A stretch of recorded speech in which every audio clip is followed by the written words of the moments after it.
जी नाज़रीन, आज आपसे बात करनी है उस बहीमाना इबरतनाक सलूक की जो कल फिरदौस आशिक आवान ने एक असिस्टेंट कमिश्नर के साथ किया। सियालकोट का वाक़या है और वो सस्ता बाज़ार लगाने की कोशिश में वहाँ पे जो असिस्टेंट कमिश्नर थी सोनिया सदफ़ उनका नाम है, उनसे मेरी बात नहीं हो सकी। मैंने बड़ी कोशिश की उनसे बात करने की, लेकिन उनके बारे में सुना है कि वो बहुत ही लाइक ऑफिसर हैं और बाहर की बड़ी अच्छी यूनिवर्सिटियों से तालीम हासिल करके आई हैं। फिरदौस आशिक अवान साहिबा किसी बाज़ार के विज़िट पे थी और उनको बाकायदा प्रोटोकॉल भी दिया गया और असिस्टेंट कमिश्नर सोनिया सदफ़ साहिबा उनको मुख्तलिफ़ बाज़ार की चीज़ें दिखा रही थी, जिस पे अचानक ही फिरदौस आशिक अवान ने बदतमीज़ी शुरू कर दी और जिस तरह किसी ज़ाती मुलाजिम को डांटते हैं, जिस तरह किसी ज़ाती मुलाजिम को बेइज्जत करते हैं, उस तरह उन्होंने सोनिया सदफ़ को डांटना शुरू किया। ये तकरीबन 1.5-2 मिनट की वीडियो थी और ये बहुत ज़्यादा वायरल हुई और कल सारे सोशल मीडिया पर यही मौजूए बहस रहा। इससे पहले कि हम इस पे मज़ीद बात करें, पहले आपको दिखाते हैं असल वाक़या हुआ क्या है। ड्यूटी है, आपके स्टाफ की ड्यूटी है कि जितना थर्ड क्लास फूड है यहाँ से उठवाएं। आपकी परमिट वाली शॉप की चलिए ना, मैं ये भी गवर्नमेंट ने लगाया ना, इस पे ये लोगों के लुटेरों के हाथों लोगों को छोड़ दूं कि गवर्नमेंट यहाँ पे भी जवाब दे। तो आपका फर्ज है, आप तनख्वाह इस चीज की लेती हैं, मैं तनख्वाह इस चीज की नहीं लेती हूँ। आप लेती हैं कि यहाँ देखें क्या गलत हो रहा है। तो मैडम इसको आराम से बात की जा सकती है।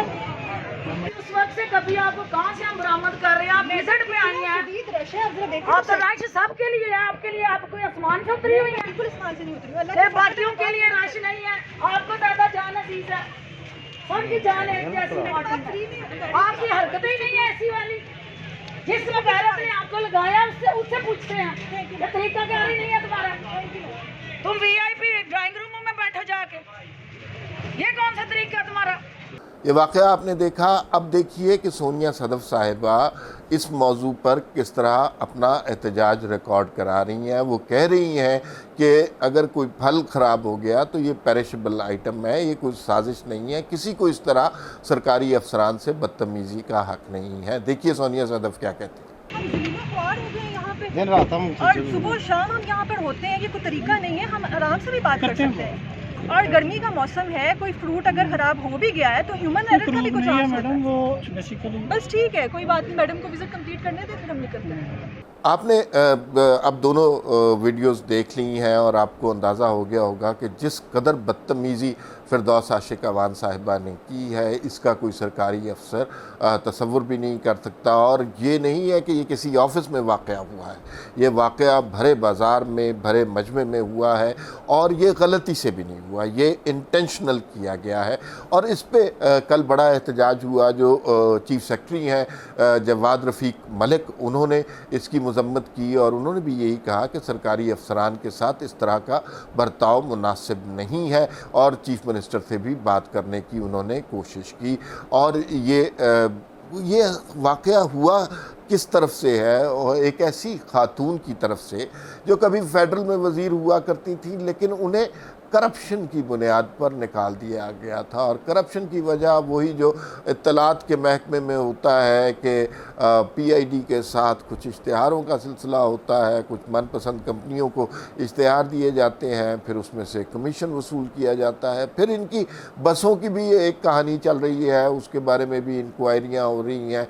और फिर आपको पता है कि इन्हें पंजाब फेडरल से पंजाब क्यों भेजा गया था? वो करप्शन रीज़न नहीं थी, वो रीज़न ये थी कि इन्होंने खुल्लम खुल्ला काजी फ़ाइज़ ईसा के ख़िलाफ़ बदज़ुबानी की थी और एक मुहिम का आगाज़ किया था। और वो मुहिम बहुत ख़तरनाक थी, बहुत रकीक थी और उसकी वजह से इन्हें तौहीन अदालत के सिलसिले में वहाँ से फेडरल से निकाल दिया गया और पंजाब में भेज दिया गया।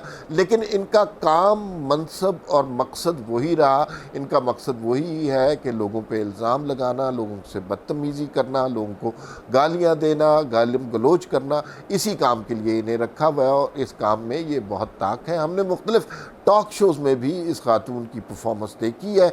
ये अपने मुखालिफ को गलीज़ से गलीज़ बात कह सकती हैं और आपको पता ही होगा कशमाला तारिक वाला और शीरी मज़ारी वाला शो आपके जहन में होगा, उसमें ये खातून किस तरह की बात कर रही थी जो कि बहुत ही गिरी हुई बात थी। फिर उसके बाद आपने देखा होगा कि ये अज़मा बुखारी के साथ जो नून लीग की रहनुमा हैं, उनके साथ एक शो में इन्होंने बहुत ज़्यादा बदज़ुबानी की, बल्कि ऑफ द कैमरा रिकॉर्डिंग में जो ऑन एयर नहीं गई, ऑफ द एयर रिकॉर्डिंग में दिखाया गया कि इन्होंने जूता मारने की भी कोशिश की। और ये कोई भी बुरे से बुरी बात कह सकती हैं और गलीज़ से गलीज़ बात कह सकती हैं, यही इनका काम है। ये जो कुछ हुआ है, ये अगर आप समझ रहे हैं गलती से हुआ है, ये बिल्कुल आपकी गलतफहमी है, ये जानबूझकर सोचे समझे मंसूबे के तहत किया गया है।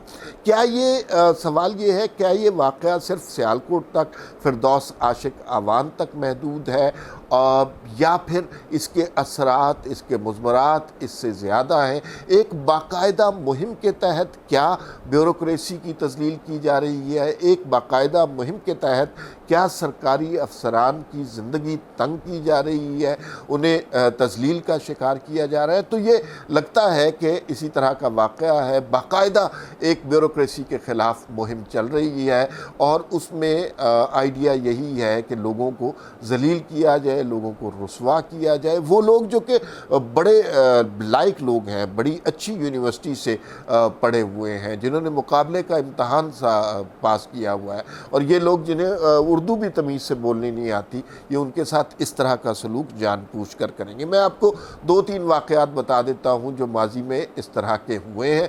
एक और वाक़या आपको याद होगा, जब शेख रशीद वज़ीर रेलवे थे तो एक सरकारी ऑफिसर थे और वो चीफ़ कमर्शियल मैनेजर थे रेलवे के, बड़े लायक ऑफिसर थे, हनीफ गुल उनका नाम था, और वो बर्मिंघम यूनिवर्सिटी से पढ़े हुए थे, बहुत टॉपर किस्म के नौजवान थे। उनके साथ शेख रशीद ने जो बदतमीज़ी की थी वो आपको याद होगा। उन्होंने अपनी प्रेजेंटेशन देने की कोशिश की और अशफाक खटक साहब प्रेजेंटेशन दे रहे थे, तो उन्हें कहा गया कि आप हमें रज़िया भट्ट की कहानियाँ ना सुनाएं। और फिर एक स्टेज पर ये अशफाक खटक साहब जो है ना, वो हनीफ गुल के उस्ताद थे और ज़ाहिर है उस्ताद का एहतराम लाजिम होता है, तो उनके साथ शेख रशीद ने बहुत ही बदतमीज़ी की। तो हनीफ गुल जो उनके स्टूडेंट थे, उन्होंने जो है कुछ एतराज़ करने की कोशिश की, तो शेख रशीद ने उन्हें शट अप कहा, जिस पे हनीफ गुल ने उन्हें कहा यू शट अप, और उसके बाद हनीफ गुल का करियर जो है वो मखदूश हो गया। इसी तरह का एक वाक़या था और वो खावर मानेका के हवाले से था। पाकपतन के डीपीओ ने किसी की गाड़ी को रोकने की कोशिश की और उसे क्या पता था ये गाड़ी किसकी है, और उसने कानून पर अमल करने की कोशिश की। रिजवान गोंदल उस डीपीओ का नाम था और उसको फिर डेरे पर, जमील गुज्जर के डेरे पर बुलवा कर माफ़िया मंगवाई गई और उसकी तज़लील की गई, और उन्होंने ऊपर से भी उनको ये माफ़िया मांगने के हुक्म दिए गए। तो इसका मतलब है कि वो जो अफसर जो अपने इलाके में इंतज़ाम व इंसराम संभालता है, उसकी वहाँ पर भी तज़लील की गई। इसी तरह एक पुलिस का अफसर पंजाब में लगाया गया था और उसका ओहदा तो कम था, लेकिन वो आईजी को भी गाली निकाल सकता था। ये अभी हाल ही का वाक़या है, और उसने सारा जो पुलिस का सिस्टम था उसको तबाह करने की कोशिश की गई। उसके पीछे रीज़न सिर्फ ये इतनी थी कि खान साहब के भांजे का कोई प्लॉट था, उसका प्लॉट उन्होंने जो है वो खाली करवाना था या उसका कब्ज़ा दिलवाना था या कब्ज़ा करना था। उसी तरह उसको वहाँ पर तैनात किया गया। अब उनके ख़िलाफ़ इंक्वायरियाँ हो रही हैं। इसी तरह का एक और वाक़या पंजाब में देख लीजिए। पंजाब में आईजी बड़ी इम्पॉर्टेंट पोस्ट होती है। अब तक पंजाब में 6 आईजी तब्दील हो चुके हैं और जो भी आता है पिछले वाले को जलील और रुसवा किया जाता है। और आईजी जैसी की कलीदी पोस्ट को हमने क्या बना दिया है कि ये बच्चों का खेल बना दिया है, अपनी पसंद का बंदा रखा फिर निकाल दिया। ये उस हुकूमत की तरफ से है जो कहते थे कि हम पुलिस में मदाखलत नहीं करेंगे, हम इदारों को उनकी रिस्पेक्ट देंगे। इसी तरह का एक और वाक़या आपको याद होगा, मुजाहिद कामरान पंजाब यूनिवर्सिटी के वाइस चांसलर थे, बहुत ही पढ़े लिखे आदमी, उनकी बड़ी इल्मी खिदमात हैं, और हम सब ने देखा कि नैब ने बाकायदा उनके हाथों में, वाइस चांसलर यूनिवर्सिटी के, उनके हाथों में हथकड़ियाँ लगाई और फिर ये तस्वीर पब्लिसाइज भी की गई ये पब्लिक भी की गई, और एक इंटेंशनल मुहिम लग रही है, एक साजिश लग रही है ब्यूरोक्रेसी के ख़िलाफ़। और इसमें बहुत सारे एंगल हैं। एक तो जो सूरत हाल ब्यूरोक्रेसी की कर दी गई है वो बहुत बुरी है, फ़ंड्स दिए नहीं जा रहे। अभी आपको रेलवे के महकमे का हाल बता देते हैं, वहाँ पर ये हाल है कि जो अफसरान रिटायर हुए हैं या जो मुलाजमीन रिटायर हुए हैं, 1.5 साल से वो दर-बदर हो रहे हैं, उनको अभी तक उनके ड्यूज़ क्लियर नहीं हुए। वो ड्यूज़ क्लियर करवाने जाते हैं तो उन्हें कह दिया जाता है कि हमारे पास फ़ंड नहीं है। ये वो लोग हैं जिन्होंने किसी शोबे में 30-35 साल गुजारे और इस शौक़ में सरकारी नौकरी की कि जब ये नौकरी ख़त्म होगी तो हमारा मुस्तकबिल महफूज होगा। ये ब्यूरोक्रेसी के साथ साजिश हो रही है। एक और एंगल भी इसमें बहुत इम्पॉर्टेंट है, जो सरकारी तर्जुमान हैं, जो सरकारी एंकर हैं, वो खैर सारे ही आजकल हैं, और जो मीडिया है उस पर धीरे धीरे चुपके चुपके एक ख़बर इन करवाई जा रही है। और हम सबको पता है ये ख़बर किस तरह इन होती है, किस तरह किसी चीज़ को बहस का मरकज़ बनाया जाता है। वो ये है कि ब्यूरोक्रेसी के जो अफसरान हैं ना, उनकी पेंशनें बहुत ज़्यादा हैं। उन पेंशनों की वजह से ये मुल्क तरक्की नहीं कर रहा। और आपको अभी थोड़े दिनों तक अंदाज़ा हो जाएगा कि ये ख़बर टॉप न्यूज़ बन जाएगी और ब्रेकिंग न्यूज़ के ऊपर चलेगी, और वज़ीर आज़म भी शायद इस पर ख़िताब करें कि असल में ब्यूरोक्रेसी की पेंशन इतनी ज़्यादा है कि उसकी वजह से मुल्क तरक्की नहीं कर रहा। हालांकि हम सबको पता है कि किसकी पेंशन के फ़ंड्स इतने ज़्यादा हैं कि जिसकी वजह से हमारा बजट बिल्कुल हिल नहीं सकता, लेकिन उस पर फिर कभी बात होगी।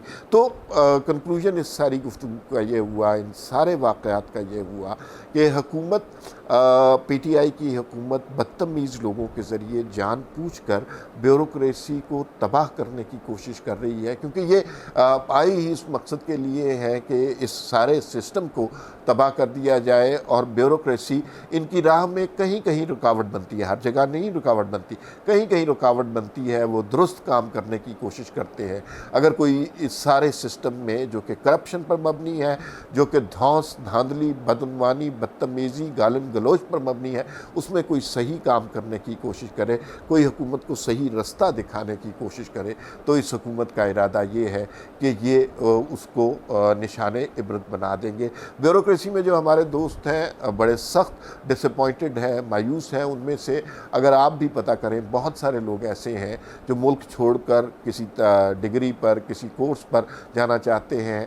और अब अगर ब्यूरोक्रेसी इस हुकूमत के साथ काम नहीं करेगी तो फिर उसमें कसूर ब्यूरोक्रेसी का नहीं होगा, ये सारा का सारा कसूर इस हुकूमत के और इसके बहीमाना रवैये का होगा।